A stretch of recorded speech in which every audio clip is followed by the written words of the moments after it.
누가복음 8장 40절에서 42절 말씀입니다. 예수께서 돌아오심에 무리가 환영하니 이는 다 기다렸음이러라. 이에 회당장인 야이로라 하는 사람이 와서 예수의 발 아래에 엎드려 자기 집에 오시기를 간구하니 이는 자기에게 12살 된 외딸이 있어 죽어가미러라. 예수께서 가실 때 무리가 밀려들더라. 할렐루야. 오늘은 만나면 무슨 일이요? MBC 문화방송이 아니고 만나면 좋은 일이라는 말씀으로 우리가 지난주의 말씀을 통해 이어가 보도록 그렇게 하겠습니다. 사람은 누구를 만나느냐에 따라 여러분의 인생관 또 가치관 모든 관들이 다 변화되게 되어 있습니다. 여러분, 이 정채봉 씨라는 분이 쓰신 그 에세이집에 만남이라는 글이 있어요. 근데 그 글의 내용을 보면 그 작가가 여러 가지 만남에 대해서 이야기를 하는데 이 만남을 세 가지의 만남으로 정의해서 에세이를 썼습니다. 그 첫 번째, 그는 가장 잘못된 만남이 생선과 같은 만남이라 이렇게 이야기를 합니다.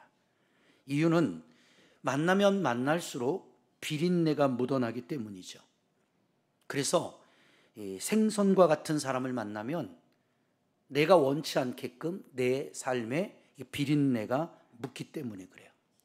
이 비린내를 묻히고 다니면 사람들이 내게 가까이 오기가 좀 어렵겠죠. 두 번째로는 가장 조심해야 될 만남 중에 이 부분인데 꽃송이 같은 만남이 있다고 그래요. 꽃과 같은 만남. 피었을 때는 환호하고 또 많은 사람들에게 칭송을 듣고 곁으로 돌아오지만 이 시들게 되어버리면 그냥 쓰레기통에 과감 없이 버려버리게 되는 그런 만남이 있죠. 여러분들도 여러분들 혹시 친구들 가운데 내가 세상 말로 잘 나갈 때는 그냥 내 곁에 몰려들어서 칭송하고 환호하고 했다가 내가 뭔가 사업에 실패를 하거나 인생에 시드름이 오면 언제 나와 함께 했느냐라는 생각을 갖고 외면하고 떠나가는 그런 친구들도 있을 수 있다는 거죠. 이런 순간의 만남이 금방 지워져 버리기 때문에 어때요? 그 만남은 잘못된 만남인 거예요. 세 번째로 그러면 만남 가운데 가장 좋은 만남이 있는데 어떤 만남이냐? 손수건과 같은 만남이 있다고 그래요. 여러분, 이 손수건은 보잘것없어요. 그냥 주머니에 넣고 다니다가 그렇죠? 또 땀도 닦고 또 코도 풀고 여러 가지 그 불순물들을 닦아내는 것이 손수건의 기능이잖아요. 이 손수건과 같은 만남에 사람이 있다는 것이죠. 이 사람을 만나면 내가 힘들 때, 내가 눈물을 흘릴 때, 내가 슬플 때 나의 눈물과 나의 땀과 나의 아픈 마음을 닦아주기 때문에 그렇습니다. 만남이 이렇게 인생의 행복과 불행을 결정하게 되어 있다. 그러므로 우리 인생에 있어 제일 중요한 축복은 만남의 축복이다라고 말하는 것입니다. 그래서 부부간에도 잘 만나야 돼요. 잘못 만나면 그것만큼 원수가 없어요. 부모도 또 자식을 잘 만나야 돼요. 자식도 부모를 잘 만나야 행복한 여정을 살 수 있거든요. 신앙생활도 교회를 잘 만나고 또 성도들을 잘 만나고 목회자를 잘 만나고 이게 잘 만나야 여러분들이 영육간에 행복해질 수 있다는 것입니다. 고로 세계로 중앙교회에 오신 여러분들은 잘 만나는 그 만남의 복이 있기를 축원합니다. 한번 다 같이 인사해 보세요. 우리 잘 만난 거 맞지? 한번 물어보세요.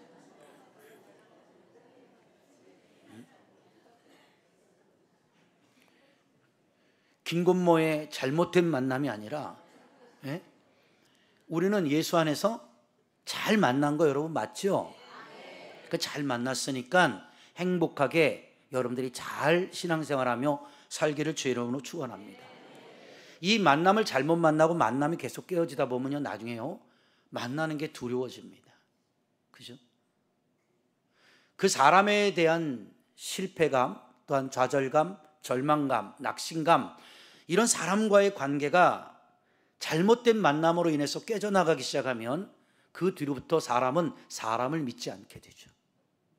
신뢰성이 무너지는 사회가 되고 우리의 인생이 되고 마는 거예요.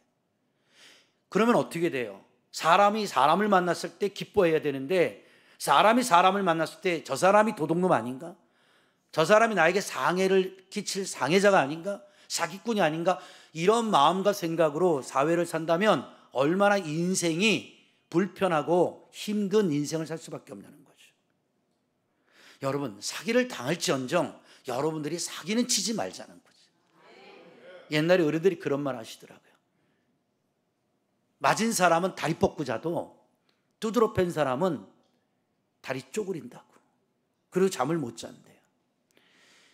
여러분들의 삶은 이 땅에서 얼마를 더 살다 갈지 모르지만 많은 사람들에게 이렇게 백해무익한 인간으로 살지 마시고, 여러분들이 사람들에게 어떻게 돼 유익을 줄 수 있는 그런 믿음의 사람으로 살다 가기를 주 이름으로 축원합니다. 다 같이 한번 인사할까요? 좋은 만남이 되시고 유익한 삶이 되십시다. 네. 뭐 아침에 이렇게 피죽 한 그릇도 못 잡수고 온 얼굴들로 다시 한번 하세요. 우리 좋은 만남으로 승리합시다. 예. 이 정채봉 씨가 쓴 에세이에도 세 가지의 만남이 있었죠. 생선과 같은 만남, 꽃과 같은 만남, 손수건과 같은 만남이 있었듯이 오늘 본문 안에도 세 가지의 만남이 있어요. 그래서 지난주 첫 번째 만남이 뭐예요? 거라사 지방의 한 남자가 귀신을 만난 거죠. 그 사람이 귀신을 만나서 그 인생이 파괴가 됐어요. 그리고 집에도 갈 수도 없고, 그 귀신의 강력한 사탄의 역사가 사람들로 하여금 어떻게 돼요? 고립되게 되었고 쇠사슬로 묶여서 살아야 되는 그 어려움의 과정을 우리는 이 귀신의 만남을 통해 고통당하는 사건을 우리가 배웠습니다. 오늘 두 번째로는 어떤 만남을 봐야 하느냐? 야이로의 딸, 이 여인의 사건과 함께 맞물려 있는 또 하나의 사건이 뭐라고 그랬죠? 혈루증을 앓는 여인의 사건이 오늘 누가복음 8장 안에 세 가지 사건으로 겹쳐져 있다. 지난주에 말씀을 드렸습니다. 그럼 오늘 두 번째, 우리는 어떤 만남을 우리가 살펴볼 것이냐? 이 여인을 통해서 주시는 영적 교훈이 있는데, 이 여자는 자기가 원하지 않지만 혈루증이라는 병을 만난 여인인 것입니다. 여러분, 우리가 인생을 살면서 만나지 말아야 될 것 많지요. 그러나 우리 개인으로 볼 때는 여러분들 건강에 적신호가 켜지는 질병의 만남이 없기를 주의 이름으로 권면합니다. 여러분들이 천국 갈 때까지 어떻게 돼요? 건강하게 하나님이 주신 신체적인 은혜의 회복을 가지고 하나님께 예배하고 하나님께 영광 돌리고 이 세상에서 행복한 꿈을 꾸며 여러분들이 살아가는 그 신체적 기능의 축복이 있기를 주의 이름으로 축복합니다. 아무리 사람이 돈이 많고 행복을 유지한다 할지라도 건강을 잃으면 모든 것을 다 잃어버리게 되는 것이에요. 그래서 사람이 인생을 살다 보면 몸이 건강할 때는 돈이 소중하고요, 또 그렇죠, 어떤 다른 가치가 소중한데 이 몸에 적신호가 켜지고 건강에 문제가 생기기 시작하면 다 필요 없어요. 뭐만? 사람은 생각합니다. 100억도 필요 없어요. 아닌가 보죠. 내가 죽을 때 죽더라도 100억은 못 포기합니까? 여러분, 1000억이 필요합니까? 내가 병에 걸려 죽어간다고 하면 돈이 중요한 게 아니에요. 사람의 개념 속에는 살고 봐야겠다라는 생존력이 있어요. 그래서 복 중에 복은 여러분 건강의 복입니다. 이런 말이 있죠. 돈으로 침대는 살 수 있다. 근데 잠은 살 수 없대잖아요. 그렇죠? 돈으로 집은 살 수 있어요. 근데 행복은 살 수 없어요. 돈으로 약은 사 먹을 수 있어요. 그러나 건강은 살 수 없는 겁니다. 근데 오늘 이 본문의 이 여인은 역사적 성경의 배경을 통해 보면 집안이 괜찮았던 여자예요.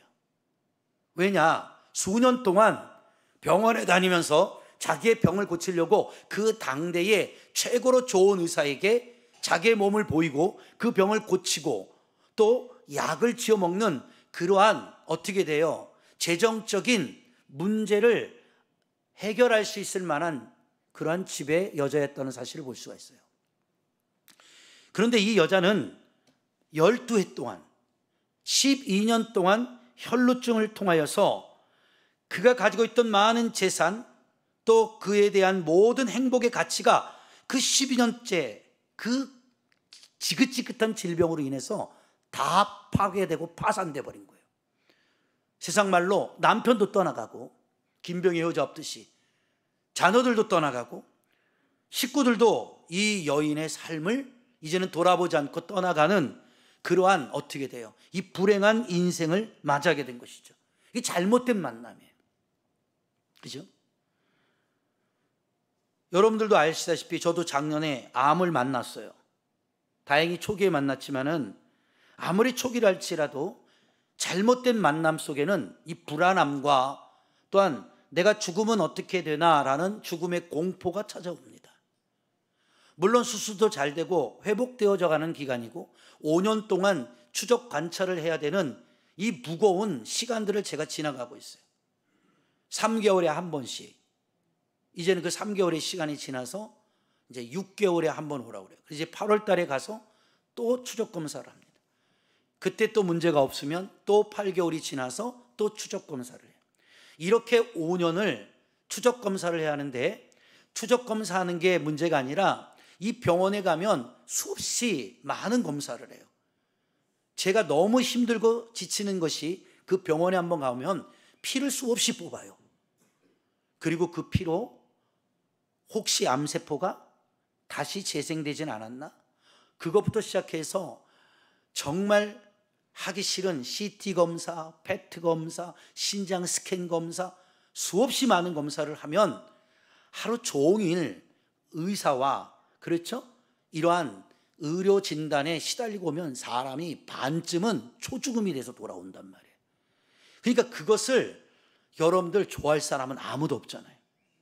여러분들이 돈은 적게 벌어도 여러분들 이 땅에서 암 걸리지 말고 그렇게 질병에 시달리지 않는 것만 해도 하나님 앞에 여러분 큰 축복임을 아셔야 되는 겁니다. 믿습니까? 여러분들 이거 아멘 크게 안 하면 걸려봐. 한번 아파봐야 이 설교가 가슴에 빡 온다니까. 여기 암 걸렸다가 치유받으시는 우리 장로님, 집사님들은 나하고 동병상련이기 때문에 내 마음을 100% 이해합니다. 근데 건강한 사람들은 어찌라고 이걸 이해를 못합니다. 그러니까 보세요. 12의 혈루병을 앓는 여자의 마음을 좀 이해해 보라는 거예요. 이렇게 12년 동안 질병이라는 잘못된 만남을 통해서 그 고통받는 그 여자의 마음을 우리가 한번 생각해 보면 이 여자는 정신적, 육체적, 건강적 모든 게 다 피폐돼 버린 것이죠. 거기다가 치료비로 자신의 전 재산을 다 탕진해 버렸다는 것입니다. 마가복음서 5장 26절로 성경을 한번 보시면 이 여자의 상태를 마가사도는 잘 정리해서 설명해 주고 있습니다. 보세요. 많은 의사에게 많은 괴로움을 받았다라고 나옵니다. 오늘 누가복음의 구절과는 조금 더 깊이 디테일하게 이 여자의 마음을 이해하고 있는 거예요. 제가 지금 설명했듯이 제가 병원에 가면 의사에게 그쵸 끌려다니면서 이렇게 고통을 받고 오듯이 이 여자도 12년 동안 의사에게 많은 괴로움을 받은 거예요. 여러분, 그럼 의사가 이 여자를 괴롭힌 게 아니죠. 의사는 이 여자의 병을 고쳐주려고 많은 진단을 해야 되고 많은 검사를 해야 되는 거예요. 그러니까 이게 뭐예요? 이 질병으로 인하여 괴로움을 받았다는 것이죠. 가진 것도 다 허비했대잖아요. 전 재산 다 허비한 겁니다. 그런데 결과가 뭐예요? 결과가 좋으면 되는데 아무 효험이 없어요. 12년 동안 의사에게 재산을 다 탕진해가며 검진을 받았지만 아무 효험이 없고 거꾸로 도리어 더 중하였다 이겁니다. 중하였다. 점점 나빠지기 시작했다는 것이죠. 그런데 보세요. 27절에는 예수의 소문을 듣고 이렇게 나와 있다고요. 할렐루야. 여기서부터 어때요? 이 여자의 인생이 바뀌기 시작하는 겁니다. 여러분들은 소문이라 할지라도 그리스도에 대한, 예수에 대한 소문을 듣고 하나님의 교회에 나와 예배하고 있다는 자체를 감사하게 생각하셔야 됩니다. 그래서 이 여자에게는 소문이었지만 다른 소문이 아니라 예수의 소문이었어요. 이것을 원어적으로 보면 복음이라는 거예요. 누군가 지나가다 그랬겠죠. 야, 예수님 만나면 예수라는 분이 죽은 자도 살린대. 각색 병든 자도 다 고치셨대. 치유의 영으로 놀라운 회복들을 많은 사람들이 기적처럼 체험했대. 아마 어떻게 돼요? 이 여자에게 누군가가 지나가면서 예수님 만나면 네 병도 치유받을 수 있을 것 같아. 이렇게 흘려 지나가는 소문을 들려주었던 거겠죠. 믿습니까? 그러니까 여러분, 예수를 믿는 여러분들은 그래서 그리스도인의 진정한 믿음의 사명은 흘러 지나가는 말이라도 예수를 전해야 되는 거예요. 나에게는 그다지 그렇게 큰 예수의 복음이 필요하지 않는 부분일 수 있지만 이렇게 누군가에게는 그 흘러 들어가는 소문이 어때요? 굉장히 중요한 사건이 될 수 있는 거예요. 그러니까 여러분 친구 만나서 그냥 이렇게 말하세요. 예수 믿어. 너 예수 믿고 구원받아. 봐요. 이렇게 아멘도 안 하잖아요. 한번 옆 사람 보고 인사하세요. 연습해보는 거예요. 예수 믿어요. 한번 예수 믿어봐. 혹시 알아? 놀라운 일이 일어날지? 나는 이렇게 반신반의하는 마음으로 말을 전달했다 할지라도 그 말이 누구에게인가는 뭐가 되는 거예요? 소망이 되는 거예요. 이 소문을 들었던 이 여자는 더 이상, 그렇죠? 희망이 없고 이제 절망과 피폐된 삶 속에 예수의 소문을 들은 것이 하나의 소망의 한 줄기 빛이 된 거죠. 그래서 이 여자가 어떻게 돼요? 그래? 어차피 12년 동안 의사에게 고통을 받았고 내 전 재산을 다 탕진하고 어려움을 당했지만 그래 어차피 나는 죽게 돼 있어. 그런데 에이, 죽을 때 죽더라도 저 사람 말대로 예수 한번 만나보고 그냥 살든지 죽든지 해야겠다. 아마 이런 마음을 가질 수도 있지 않겠습니까? 그래서 이 여자의 이 소문을 통해 들은 이 은혜의 치유의 사건을 성경신학자들은 이렇게 네 가지로 구분을 하고 있어요. 그 첫 번째가 바로 뭐냐면 우리에게 교훈을 주는 것인데 인간의 생각으로는 불가능하다고 판단되어질 수밖에 없는 상황에서 요구되어지고 믿어지는 것이 참된 믿음이 된다 이렇게 말합니다. 믿습니까? 그러니까 보세요. 인간의 생각으로는 이제는 불치병이야. 고칠 수가 없어. 의사도 손 놨어. 포기했다고. 이제 불가능합니다. 당신의 병을 고치려고 최선을 다했지만 어떤 약도 백해무익이고 효용을 보지 못합니다. 그러니 죄송한 얘기지만 집에 돌아가셔서 남은 여생 그냥 남은 돈 갖고 먹고 싶은 거 먹고 그냥 편하게 마음 갖고 있다가 돌아가세요. 그 얘기 아닙니까? 응? 그런데 진짜 믿음은요, 세상 사람들이 어떤 의사가 어떤 조건을 다 포기했을 때 일어나는 게 기적이고 그것이 이적이고 그것이 표적이 되고 그것이 은혜가 되는 거예요. 이 사람이 말이에요, 의사가 손을 다 떼어야 신기합니다. 하나님을 신뢰하게 되거든요.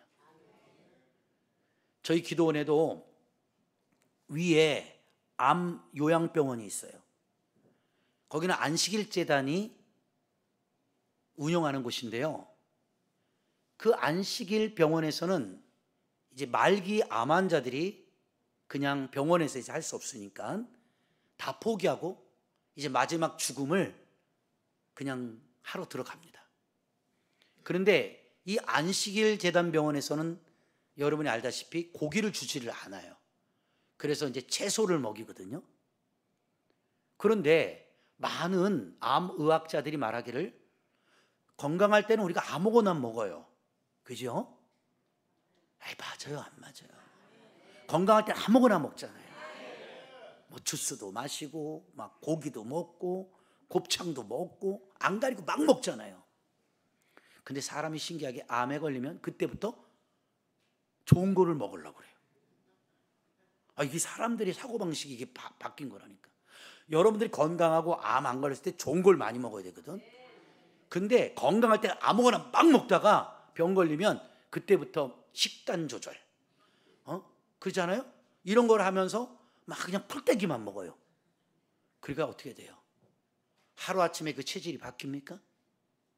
아니에요. 그러니까 암 환자는요, 정확한 의사가 하는 말이 뭔지 알아요? 아무거나 그냥 막 먹고 사시라는 거예요. 지금 먹고 왔던 거, 갑자기 평생 먹지 않던 상황버섯 달아서 먹고 그럴 거 없다 이거죠. 지금 이해가 됩니까? 그런데 그 채식을 하던 사람들이 풀떼기만 먹으니까 점점 암은 살이 빠지는데 단백질을 먹지를 못하니까 몸이 더 야위해져요. 그래서 할 수 없이 이 사람들이 안식일 재단 사람들이 아니잖아요. 그러니까 이제 병원에서 가족들이 병문안 오면 몰래 빠져나와가지고 밑에 가고 닭백숙집 가고 닭도 먹고 막 이게 체력을 왜 이 항암을 이겨내려면 약을 막 이만큼씩 먹으니까 그걸 버텨내려면 그거래. 그래서 이제 우리 기도원으로 이 암 환자들이 많이 내려왔어요. 그래서 이제 우리 어머니 목사님이 그 암 환자들 정말 주님의 마음으로 그 10원 한 장 받지 않고 매주에 한 번씩 그 닭을 사다가 닭을 구워갖고 닭죽을 써서 백숙을 해서 그 암 환자들을 이렇게 대접을 했다고. 그런데 그 많은 암 환자들을 제가 봤는데 제가 그 뒤로부터 기도원을 자꾸 안 올라가는 이유 중에 하나가 암 환자들을 만나니까 내가 계속 우울해지는 거예요. 이 사람은 유방암, 이 사람은 간암, 이 사람은 자궁암, 이 사람은 뭐 위암. 그런데 제일 가슴 아팠던 게 24살짜리인가 5살짜리 막 시집 가갖고 이제 아기 하나 낳았어요. 근데 일산에 영어 선생님이었어요, 고등학교.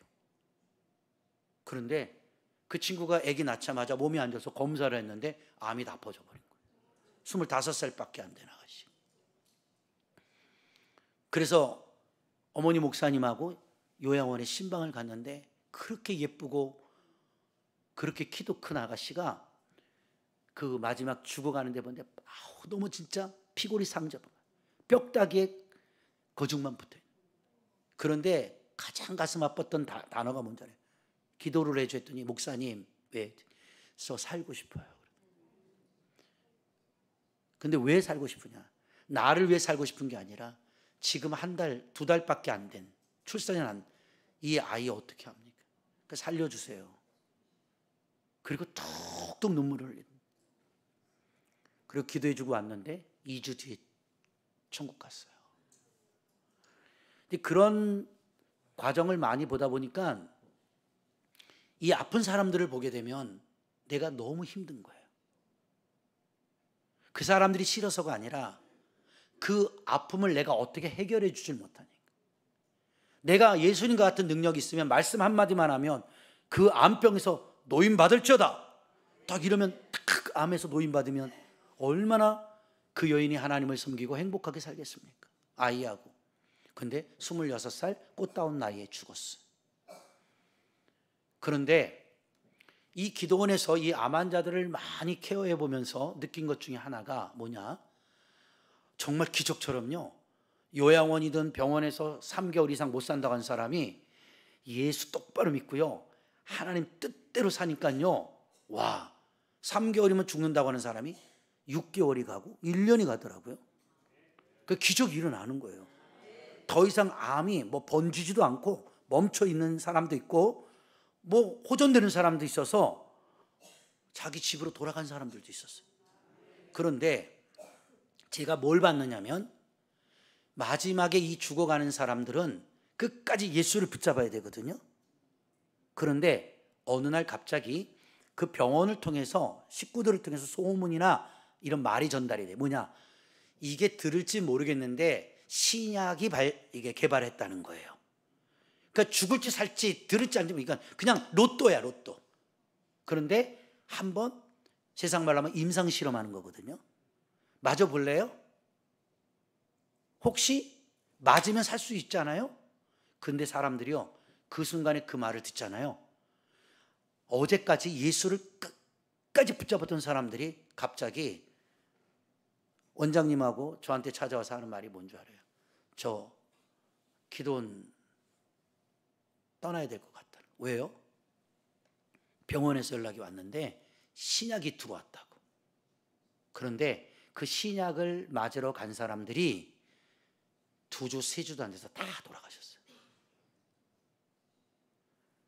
근데 우리 교회에서도, 우리 저기 계시지만 박영희 권사님도 유방암 때문에 만난 거예요.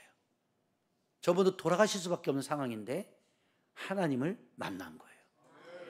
그리고 예수를 끝까지 놓치지 않았어요. 세상 말로 의사를 의지한 게 아니라, 의사는 나를 포기했지만 하나님은 나를 포기하지 않았어. 그 우리 권사님이 저한테, 그때는 권사님이 아니었어요, 저한테 해준 말이 뭔지 알아요? 목사님, 제가 지금 치유를 받고 하나님 은혜로 건강하게 됐지만, 이렇게 얘기하셨어요. 난 기억이 정확해 나요. 하나님을 믿을 때요, 어떨 때 치유가 오느냐, 99.9% 믿어도 기적이 역사가 안 나요. 그래요. 하나님을 100% 신뢰할 때 하나님이 찾아오신다는 거예요. 아, 그렇구나. 99.9%면 굉장한 거 아닙니까? 그런데 그 0.1%가 모자라도 그게 우리를 어디예요? 현대 신약 병원으로 끌어가 버린단 말이에요. 근데 저분은 끝까지 예수를 놓치지 않았거든요. 지금까지 저 살아계셔서 목회자인 나 도와주고 열심히 교회 충성하고 계시잖아요. 그 생명 연장의 복을, 생명은 누구에게? 주님께 있는 거예요. 믿습니까? 그러니까 진짜 기적을 체험하는 거는요, 인간의 힘으로는, 인간의 의학 수준으로는 불가능하다고 느낄 때, 그렇죠? 모든 게 다 포기될 때 비로소 하나님을 붙잡게 된다는 거예요. 이 여자도 마찬가지죠. 12년 동안 해볼 대로 다 해봤는데 안 되잖아. 그러니까 소문을 듣고 예수에게 찾아와서 옷가에 손을 댔다는 것은 그 여자의 마지막 희망이었던 것이었어요. 두 번째로, 이 같은 믿음 앞에서는 여러분, 능치 못할 일이 없게 된다라는 사건을 설명해 주고 있는 거예요. 마가복음서 9장 23절에 보시면 마가 사도가 조금 더 디테일하게 이 여자의 믿음을 설명해 주고 있어요. 자, 예수께서 이르시되 할 수 있거든이 무슨 말이냐? 믿는 자에게는 뭐라고 그래요? 하지 못할 일이 없다 그러셨죠. 이 사건은 여자하고 마치 별개된 사건처럼 보여요. 근데 이 여자의 사건이 아니라 이것은 귀신 들린, 그렇죠, 아버지의 사건과 맞물려 있거든요. 이게 뭐냐면 이 사건은 내 아이가 귀신을 만나는 거예요. 그래서 귀신에게 고통을 받는데 아버지가 이런 말을 해요. 예수님에게 할 수 있거든 내 아이를 좀 고쳐주세요. 그랬더니 예수님이 화딱지가 나셔서, 야, 그딴 믿음 가지고는 네 아이가 구원을 받겠느냐? 그런 믿음 갖고는 치유받을 수 있겠느냐? 하시면서 그래, 믿는 자에게는 능치 못할 일이 없어. 이렇게 예수님께서 믿음을 강조하고 계신다는 거죠. 믿습니까? 그러니까 이렇게 이 사건을 믿음으로 강조하는 이유 중에 하나는 이 야이로, 그렇죠, 딸의 문제도 마찬가지고 혈루병 여인의 문제도 마찬가지로 뭐예요? 이 여자에게 하나님은 다른 거 요구하지 않겠다는 거예요. 이 아버지에게 지금 믿음을 가르치시지 이 여인에게 하나님은 딱 한 가지만 보는 거예요. 뭘 보는 거예요? 나를 믿느냐? 나를 믿느냐? 너 정말 나를 믿느냐? 나를 믿고 네 병이 나을 것을 믿느냐는 얘기예요. 여러분, 그래서 예수 믿습니까? 예수 믿으세요. 그래 여러분들이 어떤 질병에서 고침을 받고 노임을 받는 역사가 일어나게 된다는 사실을 믿으시기 바랍니다. 할렐루야. 그래서 인간의 생각으로는 불가능하지만 사람의 힘으로 할 수 없는 것은 하나님이 하실 수 있다. 이것이 요구되어지는 것이 진짜 믿음이다라는 것입니다. 이 믿음을 믿고 살아가는 것이 그리스도인의 신앙의 근간이 되어야 된다는 것이죠. 그걸 왜 믿는 줄 압니까?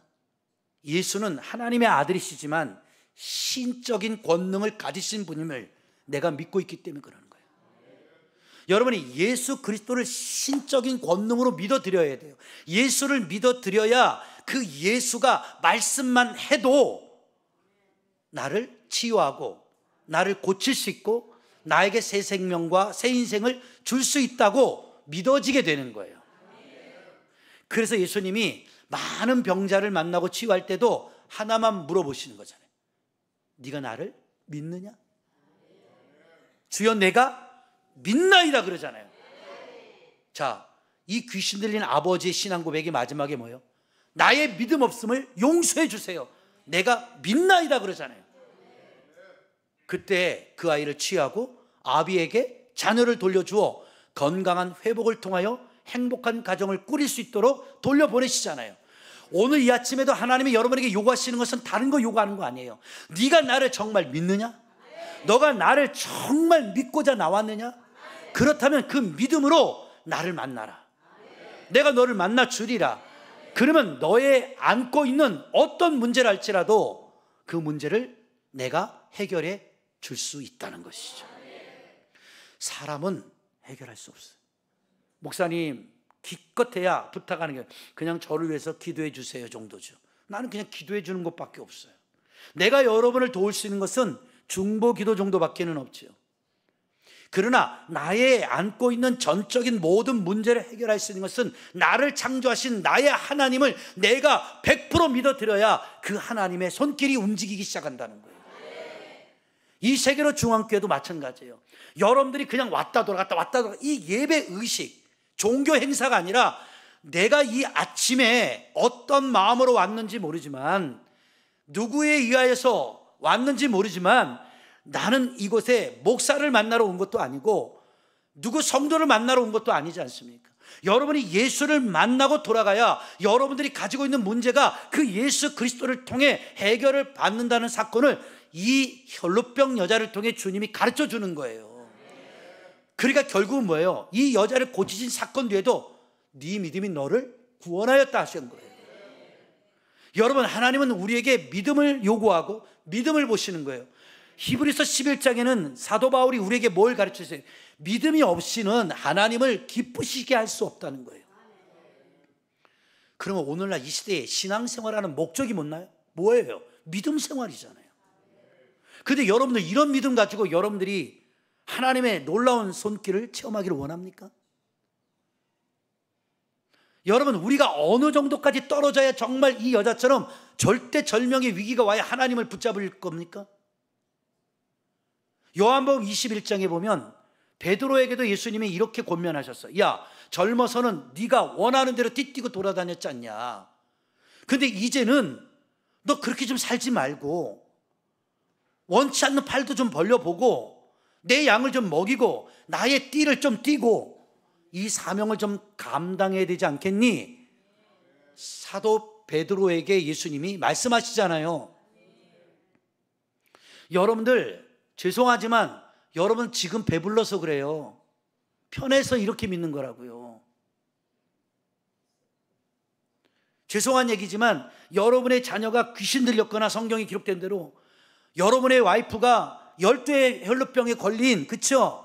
이 부인과 같은 신세가 됐다든지 아니면 성경에 기록되고 있는 내 딸이 죽어버렸다든지 이런 사건이 터지고 나서야 그때서야 예수를 막 허급하게 찾는 사람이 되기를 원합니까?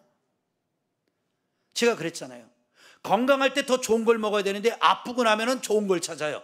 이 거꾸로 가잖아요. 여러분들이 아무런 문제 없을 때, 여러분의 인생이 가장 행복의 가치를 달리고 있을 때, 이때 예수를 더 잘 믿어야 된단 말이에요. 그러지 않으면 병들고 이 여자처럼 죽어갈 때 그때서야 소문 듣고 찾아와서 아우 주님 한 번만 살려주세요 이러고 여러분 살 겁니까? 그건 아니지 않냐는 얘기죠. 영적으로 여러분이 이 시대에 정신을 깨어나야 돼요. 차려야 됩니다. 그래서 하나님이 우리에게 요구하는 거예요. 믿음을 요구하는 거예요. 믿음을. 그런데 이렇게 여러분이 아멘을 적게 하는 이유가 뭔지 알아요? 나에게 그만한 믿음이 없거든요. 그러니까 예수님이 이 믿음 없는 유대인들에게, 여러분들에게 똑같이 말하는 거예요. 야, 너희들에게 내가 큰 믿음 요구하지 않을게. 겨자씨만한 믿음이 있어도 산을 들어 바다로 옮겨도 옮기는 역사가 있고, 이 뽕나무를 뽑아다가 바다에 심겨는 역사가 일어난다. 불가능한 일이 일어난다는 걸 말하고 있잖아요. 믿음은요, 가능할 때 나타나는 게 아니에요. 불가능할 때 진짜 믿음이 나타나는 거예요. 여러분의 진짜 믿음은요, 행복할 때 그런 좋은 믿음이 나타날 수도 있겠지만, 진짜 참된 믿음은요, 어려울 때 더 주님을 붙잡는 거예요. 힘들 때 더 주님을 의지하는 거예요. 그게 진짜 믿음인 거예요.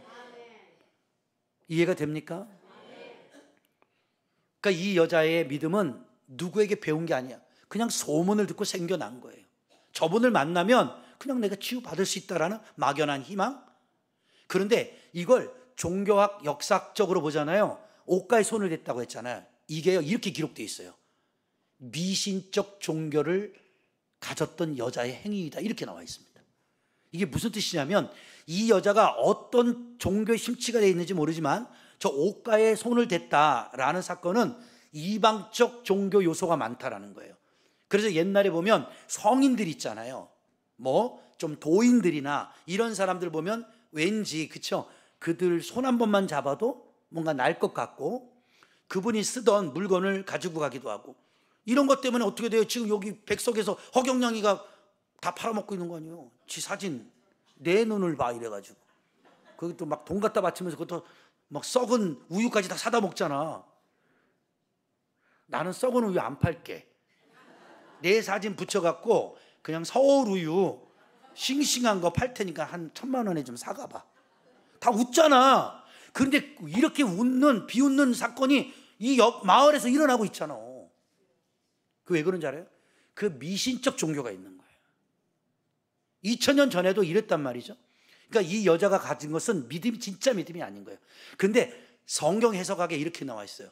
이게 미신적 종교적 신앙의 행위일지라도 이 여자의 마지막 그 예수를 믿었다는 거예요. 믿었다는 거.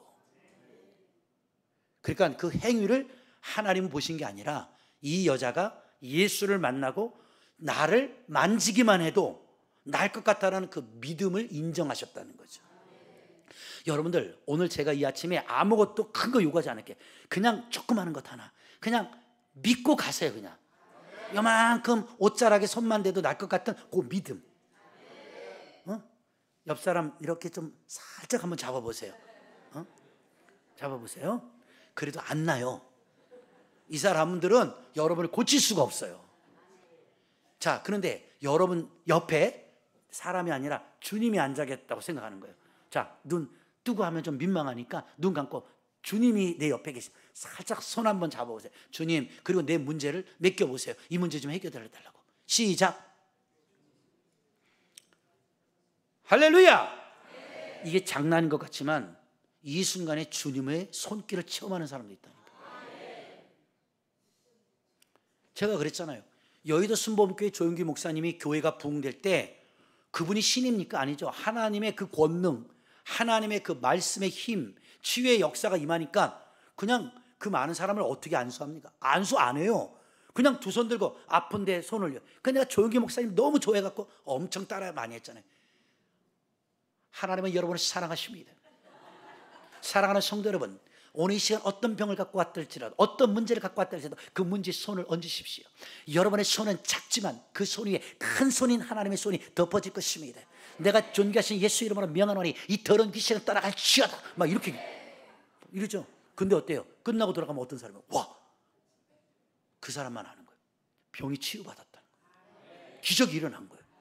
그러니까 막 거기서 아버지 막 눈물, TV 설교 듣다가 귀신이 떠나간 사람도 봤고요. 그렇죠? 예배당에 들어오는 순간부터 은혜 받아가지고 문제가 해결되는 사람도 있는 거예요. 이것이 바로 뭔 줄 알아요?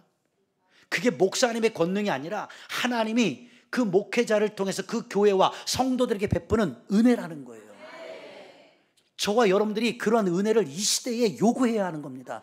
하나님 앞에 우리는 다른 걸 요구하면 안 돼요. 하나님 나에게 믿음을 요구하시니 나도 하나님 앞에 이 믿음으로 나의 모든 문제를 해결해 주실 것을 요구해야 되는 거예요. 그게 기도가 되는 것이고, 그게 예배가 되는 것이고, 그게 믿음 생활이 되는 것이죠. 믿으시면 두 손 들고 아멘. 할렐루야. 그러한 역사가 여러분에게 나타나길 축원합니다.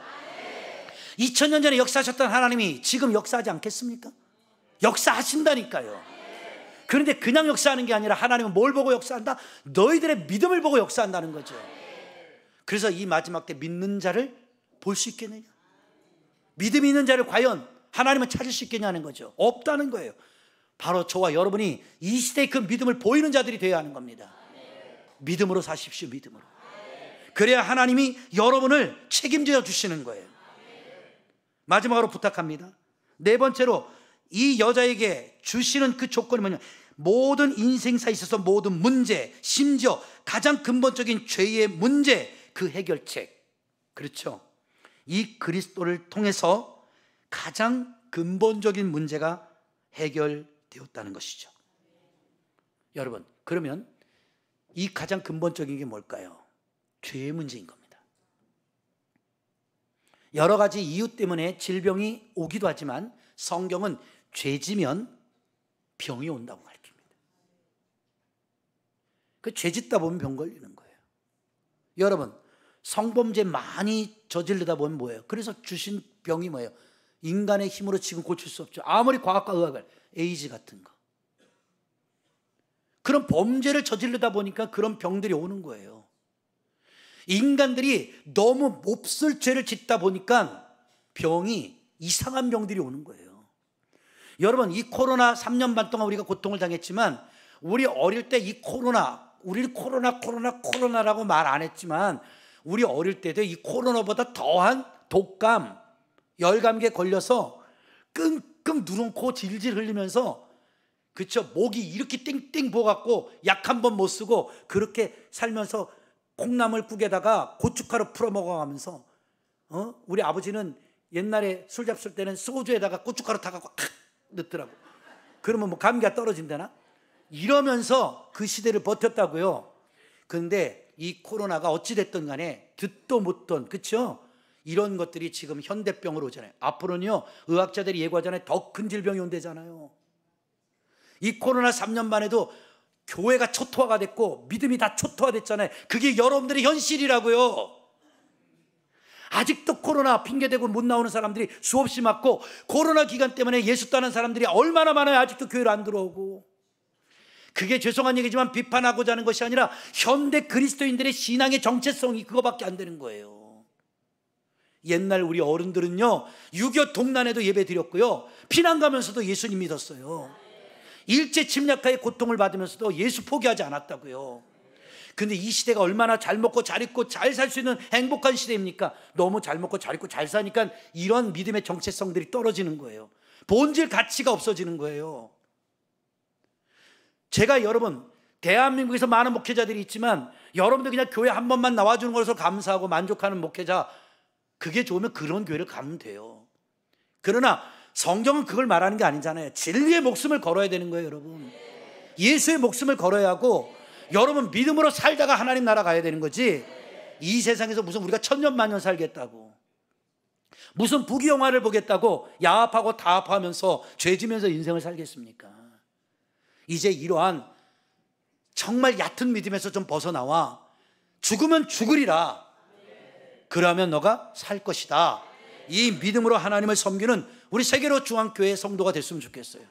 이것을 주님은 나의 뭐라 그래요? 군사라고 그랬어요. 그래서 좋은 군사는 군사로 하여금 좋은 훈련을 받아야 하는 거예요. 지금 제가 여러분들에게 얼마든지 감미하고 아름답게 부담스럽지 않은 설교 수없이 할 수 있어요. 그러나 그것은 본질이 아니에요. 진정한 본질은 예수 똑바로 믿으시라는 거예요. 예수 똑바로 믿어야 우리가 천국 가죠. 믿습니까? 다 같이 마지막으로 한번 인사하세요. 예수 똑바로 좀 믿읍시다. 믿음의 가치관 똑바로 좀 가집시다. 그렇죠? 또 이 설교 듣고 그러니까 어머, 이 교회는 너무 세. 목사님 설교가 엄청 세. 그리고 가면 막 맨날 야단만 치는 것 같아. 그게 아니에요. 성경에 뭐라 했어요? 사랑하는 자에게 징계하시는 거예요. 관심이 있기 때문에 주님도 찾아가시고 권면하시고 야단치시고 고쳐주시고 회복케 하시는 것이지, 주님의 징계와 간섭이 없으면 성경에 뭐라고 그래요? 사생하라고 그랬잖아요. 죽은 사람은 간섭할 필요가 없어요. 여러분, 이 말씀 듣고 간섭받기를 제 이름으로 권면합니다. 마지막으로 마태복음서 11장 28절에 제가 한 설교를 정리하고 마치겠습니다. 마태복음 11장 28절 한번 봅시다.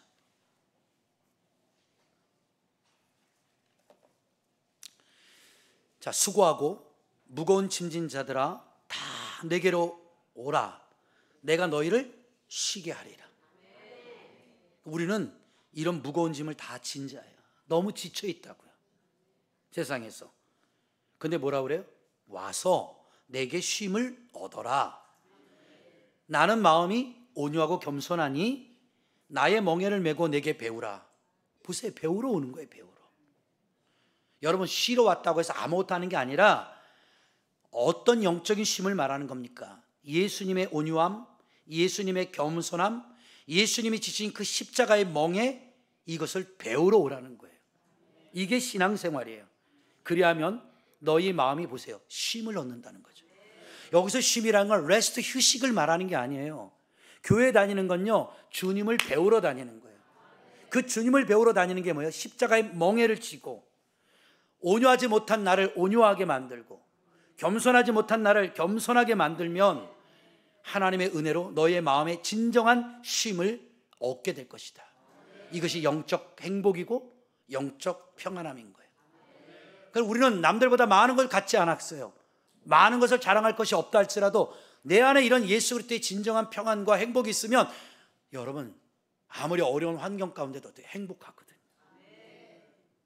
근데 여러분은 이걸 되게 어려워하죠. 아니요, 30절에 이렇게 기록하죠. 내 멍에는 쉽고 내 짐은 가벼움이라. 절대 주님을 섬기고 배우고 주님을 닮아가는 것이 무거운 게 아니에요. 힘든 게 아니라고요. 여러분이 그렇게 느끼는 거죠. 거꾸로 얘기해 볼까요? 여러분, 세상살이 나가셔서 직장 생활하면서 돈 버는 게 더 힘들어요. 안 그래요, 김 집사님? 밤새 오셔가지고 얼마나 힘들어요. 세상에서 벌어먹고 사는 게 더 힘들고요, 세상 사람들 상대해야 되고요, 세상 사람들과 비즈니스 하는 게 더 지치고 더 힘들거든요. 그 지친 마음을 어디 가서 달랠 거예요? 예수가 없으니까 남자들 힘드니까 술 친구 만나는 거죠. 근데 그 술 먹는다고 해서 그 무거운 짐이 벗겨집니까? 그 다음날 일어나면 헤데이크가 찾아와가지고 누가 그러더라고, 대가리가 빠개질 것 같다고. 별로 친하지도 않은 친구들하고 어울리면서 돈 쓰고, 근데 그걸로 달랜단 말이에요. 그걸로. 그러다 보니까 한 잔, 두 잔 달래다 보니까 이게 어느 날부터 내가 이게는 술이 없으면은 살 수 없는 알코올 중독자가 될 수도 있는 거예요. 그래서 어떻게 보면 이게 손이 떨떨 떨잖아요. 이렇게. 예? 여기 수전증. 말로는 우리 집안 유전이라고. 아니에요. 술 먹어서 그런 거예요. 술 먹어서. 술 하도 먹으면 뇌의 중추신경들이 망가져서 이 손이 흔들린다고. 이 코 빨가신 분 보세요. 이게 혈관증이지만 술 좋아하시는 분들은요, 다 이렇게 돼. 그래, 고주망태 돼. 그 술독이 쪄들어 있는 사람이 있어요, 얼굴 보면. 그러면 그게 행복해요? 술로 해결할 수 없어요. 대마로 해결할 수 없어요. 마약으로 해결할 수 없어요. 어떤 무엇으로도 이 수고하고 무거운 짐을 해결할 수 없어요. 여러분, 꼭 기억하세요. 예수 만나세요. 그럼 여러분들 오늘 행복해서 돌아갈 거예요. 그 무거운 짐을 벗겨놓는 은혜가 주어지게 될 것입니다. 자, 이 시간 마지막으로, 자, 무거운 짐을 지금 보따리를 좀 다 싸세요. 마음속에 있는 거 빨리 꽁꽁 오늘 버리고 가야 돼요. 싸셨어요? 자, 이 보따리 중요한 거 아니죠? 자, 세 바퀴 돌려서 저 바깥으로 버리세요. 하나, 둘, 셋 하면 돌리는 거예요. 하나, 둘, 셋, 버려! 다 버렸죠? 따라 하셔야죠. 어휴, 가볍다. 그게 진짜 예수 만난 예배가 돼야 돼요. 그리고 또 끝나고 이렇게 하고 돌아가시면서 가봐, 내가 내 짐 어디다, 이거 내 건가? 이거 또 나가서 찾지 마시고요. 우스갯소리지만 무거운 짐을 좀 벗으세요. 예수 똑바로 만나시고 승리하는 저와 여러분들이 되시기를 주의 이름으로 축원합니다.